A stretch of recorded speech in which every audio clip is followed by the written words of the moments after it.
Hi all, good to be back. Been looking for something a little bit different to do for YouTube rather than just repeating the same stuff. This is slightly different in that it's a desk and it is 4.8 meters long. As you can see here, it's made of 3 sections so that it can fit into position in the property where it's going. It's actually going to be fitted to the wall by on-site builders or carpenters that are there, so I'm just doing the desktop. This is made of English ash, really characterful. Quite tricky getting it flat. Unfortunately, I've missed some of the footage getting it flat. I thought I'd recorded it and some of the chainsawing, but anyway, what I'm going to do is I'm going to very roughly square it up.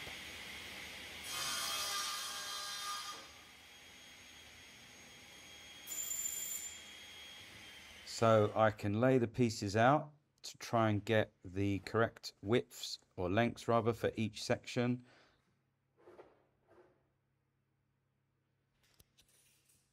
One of the tricky things about this project is that obviously the center line or the river we need to line up on each joint, so that's the 2 center joints. So I've decided to make one really long mold.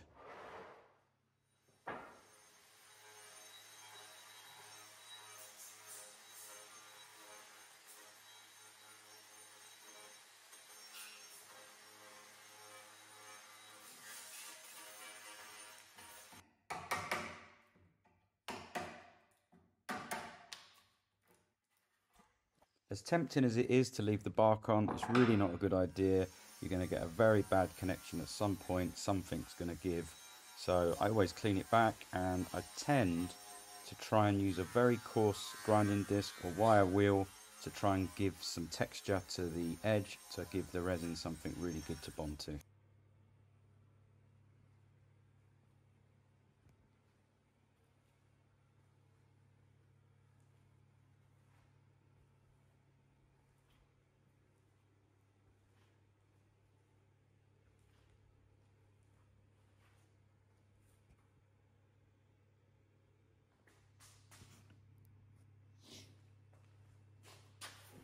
So this is actually bigger than my 3-meter table.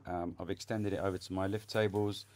It's not a deep pour, and I'm using glass cast 50 plus, so there's no problem with temperature, so it doesn't need to be in a really cold room. This is just under 5-meter long mold.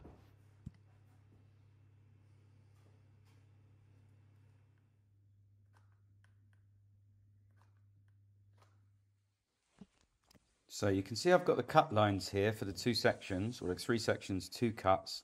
What I've decided to do is pour the resin, and then you'll see I actually use a track saw whilst I'm on the mold table before I actually fully demold it, so that I keep the center sections all lined up all the way along.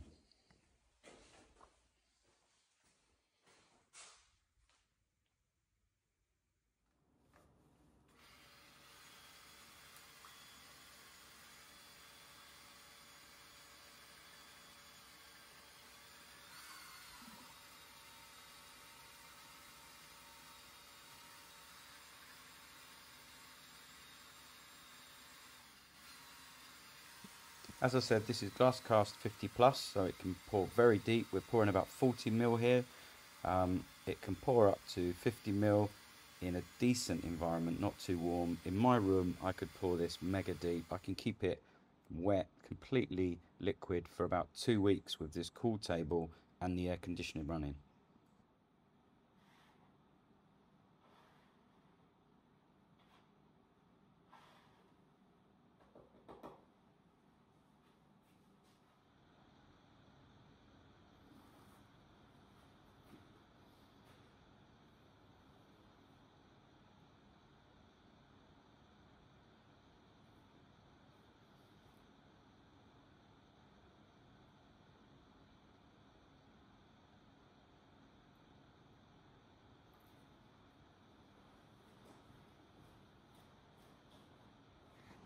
So we're nearly to the top. I usually leave it to this sort of point. See how viscous it is? It's probably, yeah, so still, you can feel it. It's hard to see on the camera. You can feel it's starting to just starting to get a bit thicker, but that's the perfect time to add the last pour, which is what I'm going to do now.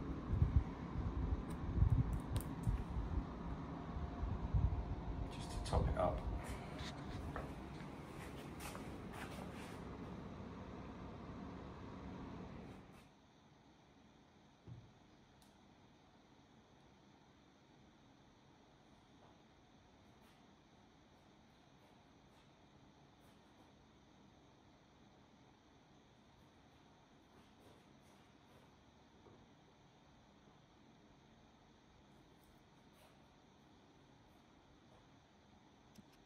So I had no rush to get this out of the mold, and because I'm using glass cast 50 plus and I'm only pouring not a very big wide river and it's only about 40 mil, this was actually in the mold for 2 weeks for it to fully cure so that I can remove it, because in this instance I need to, as I said, I'm going to saw it on the pour table here, which you'll see, and I was going to machine it virtually straight after. So a good 2 weeks in the mold.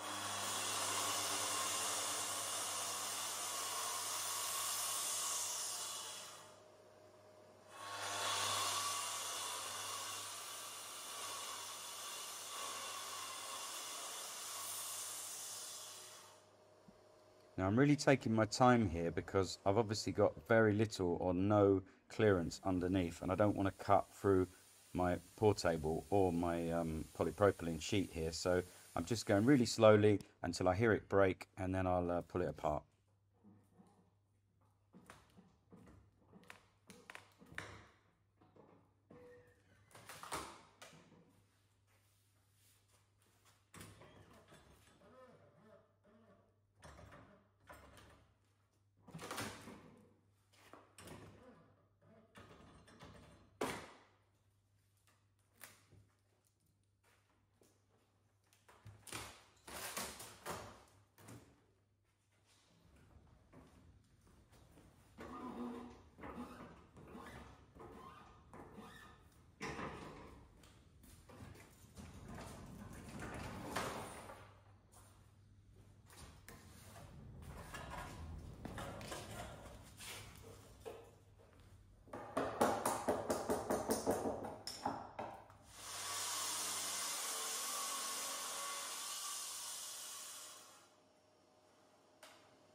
So this cut here is like 1/2 mil just to completely square up the joints, but I'm taking very little off. It's literally to clean up the cut.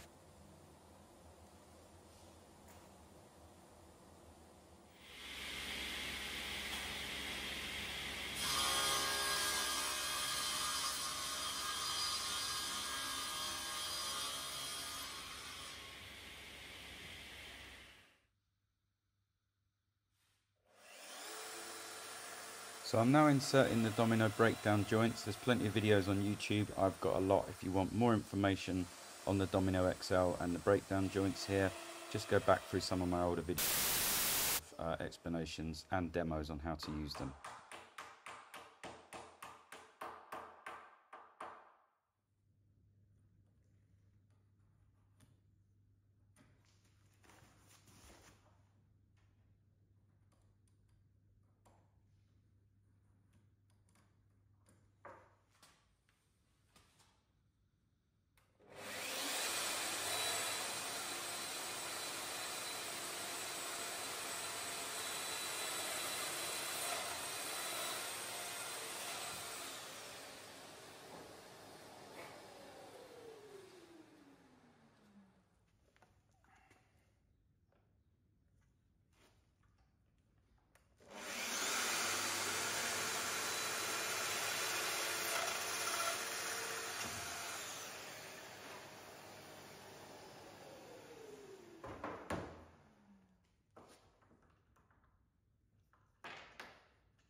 Now, as this is so long, and we've got the ends, the back is 3mm in each side from the length on the front because of the walls in the office where it's going. I thought the best way to actually cut this thing to correct depth would be in one piece to give us a continuous river in the middle and a continuous width on the edge. So the two center cuts were done on the panel saw.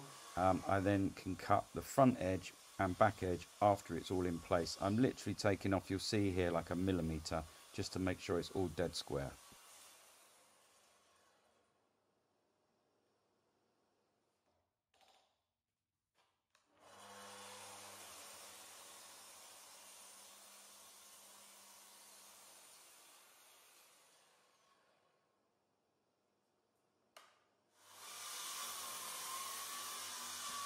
So the final end cuts, as I said, is 3mm less at the back from the front. I think it's 485 at the front and 482 at the back. So just a little tiny bit off.